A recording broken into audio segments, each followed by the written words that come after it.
Nataka kusema ya kwamba Kajiado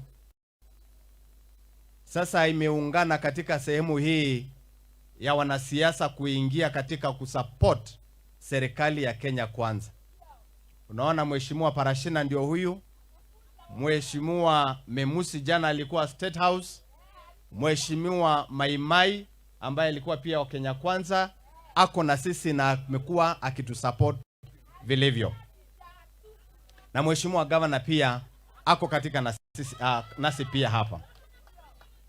Nataka kusema hii ni njia nzuri, na kwa sababu ya kuwa na amani Kajiado, wacha kidogo tunyamaze.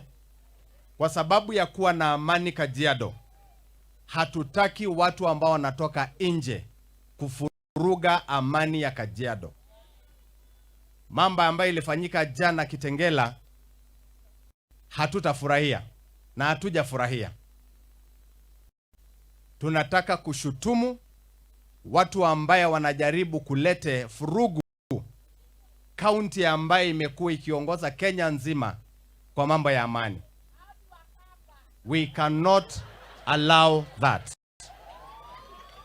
Mheshimiwa Waziri, tutakaa na viongozi hawa wa administration, tutakaa na MP wa Kitengela, tuhakikishe ya kwamba tumelete sanity katika kaunti yetu.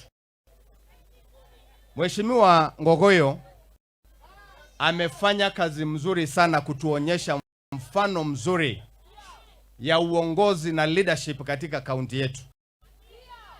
Mwenzake alienda retire ama wananchi hao walimwambia apumzike, ambaye ni Mheshimiwa wetu Manje, na sasa hivi amemuunga mkono na kusupport sera zake pia na kuja kumalizia jengo hili.